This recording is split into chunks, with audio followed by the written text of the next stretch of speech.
वासुदेवाय। ओम नमो भगवते वासुदेवाय। ओम नमो भगवते वासुदेवाय। ओम नमो भगवते वासुदेवाय। श्रीला प्रभुपाद की जय। हरे कृष्णा। हरे कृष्णा। तो हम लोग कल चर्चा कर रहे थे कि 14 जून को जो अपना प्रोग्राम हुआ था उसमें जो प्रभु जी ने कथा की थी और कथा में जो अपने को 5 पॉइंट बताए थे कि अगर ये 5 पॉइंट के ऊपर इसका अपन पालन करेंगे, एप्लीकेबल करेंगे, तो हम लोग एक अच्छे भक्त बन सकते हैं और हमारी भक्ति में जो है बढ़िया प्रोग्रेस हो सकती है। और ये 5 पॉइंट अगर धारण कर देंगे तो हमको निश्चित रूप से भगवान की प्राप्ति हो सकती है, भगवत प्रेम जो है हो सकता है। तो 5 पॉइंट कल मैंने भी बताए थे। कौन कौन से थे 5 पॉइंट? कल बताए थे, कल भी बताए थे, प्रभु जी ने बताए थे ये। बिल्कुल बिल्कुल। तो एक था उसमें साधु संग। कौन सा था? साधु संग। साधु का संग करना चाहिए। दूसरा था उसमें श्रवण करना चाहिए, ठीक है ना, सुनना चाहिए। अब क्या सुनना चाहिए, क्या नहीं सुनना चाहिए, उसके बारे में भी अपन चर्चा करेंगे। तीसरा था उसमें कि कलयुग का जो है दोष से भरा हुआ है, लेकिन इसमें अगर अपन हरि नाम करते हैं, हरि का नाम लेते हैं, हरि का कीर्तन करते हैं, तो हमको जो है बहुत लाभ होता है। कलयुग जो है हरि नाम का मेन है। और चौथा था उसमें मानसिक भक्ति। मानसिक भक्ति मतलब क्या है कि जैसे हम कहीं नहीं जा पाए और अपन मानसिक रूप से अगर वहाँ जाते हैं तो हमको जो फिजिकल रूप से जाते हैं वो जो है हमको फल जो है मानसिक भक्ति से मिलता है। और 5वां था उसमें शरणागति, मतलब भगवान की शरण ग्रहण करना है, भगवान कृष्ण की शरण ग्रहण करना है, भगवान राम की शरण ग्रहण करना है, और भी जो अपने इष्ट देव है जो आप जिसको चाहते हैं उनकी हम कम से कम को शरण ग्रहण करना है। तो ये 5 पॉइंट अपन कल चर्चा कर रहे थे। पहला पॉइंट पे अपन चर्चा कर रहे थे कि साधु संग। पहला पॉइंट साधु संग। अब साधु संग करना है, लेकिन किसका साधु कौन है? आजकल कलयुग में तो साधु का बड़ा भंडार नहीं है, दोष है। बहुत सारे साधु जो है ढोंग करते हैं, कुछ भी ये करते हैं, लेकिन साधु संग किसको बोलते हैं? इसके लिए मैंने कल बताया था कि साधु कौन। पहला बात तो वही आता है ना, सत्संग तो तब करेंगे जब अपने को जो एक्चुअल साधु को जब अपने को मालूम होगा तब अपन साधु संग करेंगे। तो साधु के लिए 4-5 जो थी अपने विशेषता थी, तो उसमें से एक विशेषता थी, साधु की एक विशेषता ये होनी चाहिए कि वो सहनशील होना चाहिए, बराबर ना, सहनशील होना चाहिए। और भी बहुत सारी विशेषता अपन बात करेंगे, लेकिन पहली विशेषता क्या होती थी कि सहनशील होना चाहिए, साधु को सहनशील होना चाहिए। तो जैसे अपने बहुत सारे साधु संत हुए हैं, आप मीराबाई को देखो, एकनाथ महाराज को देखो, तुकाराम जी महाराज को देखो, नरसिंह मेहता को देखो, उनमें जो वो एक्चुअली सहनशीलता थी। अब सहनशीलता का अर्थ क्या होता है? सहनशीलता का अर्थ ये होता है कि कोई भी विपरीत परिस्थिति आ जाए, कोई भी भयंकर कष्ट आ जाए, अपना आपा अपने को नहीं खोना है, ठीक है ना, अपना धैर्य क्या करना है, अपने को बना के रखना है। और आलोचना कितनी हो जाए, कुछ बोले, तो ऐसा नहीं है कि ये कमजोरी है। अगर किसने मेरे को बोल दिया और मैं अगर वापस नहीं बोल रहा हूँ, मैं सहनशील बन के बैठा हूँ, तो ऐसा नहीं है कि अपनी वो कमजोरी है। अपनी क्या है, वो अंदर से मानसिक जो है अपना कठोर, मतलब अपन उसमें अपन दृढ़ है क्या, तो ये है एक्चुअली सहनशीलता। सहनशीलता आपने बहुत सारे महाराजों में, संतों में अपन ने देखी है। ऐसी कैसी सहनशीलता जो है अपन ने एकनाथ महाराज में भी देखी है। एकनाथ महाराज जो है अपने पैठण में इनका प्रकट हुआ था, और वो महाराज जो थे वो पूरा विट्ठल भगवान के पूरे भक्त थे और भगवान की भक्ति करते थे, नाम प्रचार करते थे, नाम स्मरण करते थे, लोगों को ज्ञान बांटते थे।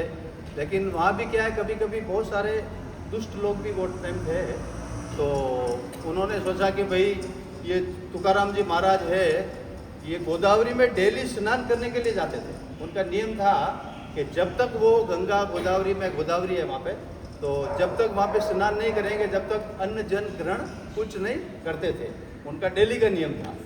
तो एक दिन वो गंगा स्नान में करने के लिए जा रहे थे, तो एक यवन था, यवन मतलब मुस्लिम कोई दुष्ट व्यक्ति था। तो उसने जो क्या किया कि तुकाराम जी महाराज के ऊपर थूक दिया, सॉरी, तो एकनाथ महाराज के ऊपर उन्होंने थूक दिया। तो उनकी सहनशीलता देखो, तो वो वापस वो है गोदावरी नदी में गए, गोदावरी नदी में जाके वापस स्नान करके आए। वापस आए तो वो दुष्ट व्यक्ति ने वापस दूसरी टाइम भी उनके ऊपर थूक दिया। क्या ऐसे करते करते वो थूकते गए दुष्ट व्यक्ति, और ये जो है एक तो 8 बार थूका था वो। हाँ, वो जाके जाके और फिर भी वो गुस्सा नहीं हुआ। तो भी वो नहाने को एक तो 8 बार गए। तो वापस गए, वापस आए, वापस थूका, वापस गए। एक काका साहब बोल रहे 108 बार जो है उस दुष्ट व्यक्ति ने एकनाथ महाराज के ऊपर थूका, और एकनाथ महाराज जो है 108 बार जाके वो गोदावरी नदी में स्नान करके आए। अब 108 बार थूका तो वो दुष्ट व्यक्ति बोला महाराज को, अरे महाराज, आप कौन सी मिट्टी के बने हुए हो? आप 108 बार अगर मैं थूक रहा हूँ और आपके ऊपर जरा भी क्रोध नहीं है, इतनी आपके अंदर सहनशीलता है, तो आप कौन सी मिट्टी के बने हुए हो क्या? और आप और अगर हम होते तो एक बार थूकता अगर आदमी तो अपन तो उसका कछू कर निकाल देते। लेकिन वो देखो संत की एक ऐसी सहनशीलता होती है कि 108 बार अगर थूकने के बाद भी अगर उनको जरा भी तनिक भी जो है थोड़ा सा भी क्रोध नहीं आया, तो ये संत की मानता है। और फिर जवाब भी दिया कि तेरी एक थूकने से मेरे को 1 से 8 बार गंगा में स्नान करने का पवित्र पुण्य मिला। तो बोला कि वो चरणों पे गिर गया। बोले आपकी इतनी महानता? बोले भाई है, ये मेरी महानता वानता कुछ नहीं है, ये आपकी मेरे ऊपर कृपा है। क्या रोज तो मैं एक बार स्नान करता हूँ, और आज तेरी कृपा से जो है मेरे को 108 बार जो है मेरे को गंगा में नहाने का सौभाग्य प्राप्त हुआ। तो ये एक्चुअली संतों की क्या होती है? सहनशीलता होती है। ऐसा और एक प्रसंग है कि दुष्ट व्यक्ति ने बोला कि बस तुकाराम जी महाराज, एकनाथ जी महाराज को थोड़ा गुस्सा दिलाओ। तो उन्होंने क्या किया, एक दुष्ट व्यक्ति को बैठा, और एकनाथ जी महाराज अपनी भक्ति में ध्यान में बैठे हुए थे। वो दुष्ट व्यक्ति आके उनके कंधे पे बैठ गया। क्या? तो वो तो अपना भक्ति साधना में लगे हुए थे, भक्ति में लगे हुए थे। जैसे उनकी आँख खुली तो वो दुष्ट व्यक्ति जो उनके कंधे पे बैठा हुआ, क्या? तो बोला ओ हो, आज दिन तक जो है मेरे घर पे बहुत सारे मेहमान आए, लेकिन तेरे जैसा मेहमान मेरे पास कोई नहीं आया है। मेरे कंधे पे बैठा है तू, आओ आप नीचे उतरो प्रभु, मेरे मेहमान आप नीचे उतरो। रियल में लिटरली उन्होंने, एकनाथ जी महाराज ने उनको बढ़िया प्रसाद खिलाया, भोजन कराया, और बोला आपकी बहुत बहुत कृपा। तो ये एक्चुअली संतों का जो क्या होता है, स्वभाव होता है, सहनशीलता। तो और भी अपन आने वाले दिनों में इसके ऊपर, सहनशीलता के ऊपर और चर्चा करेंगे, ठीक है ना? हरे कृष्णा।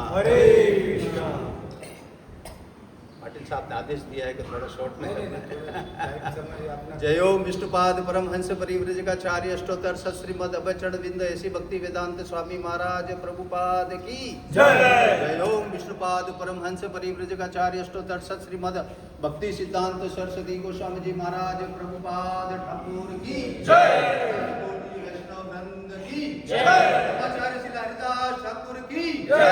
प्रेम से कहो श्री कृष्ण चैतन्य प्रभु नित्यानंद श्री अद्वैत गदाधर श्रीवासादि गौर भक्त वृंद की जय।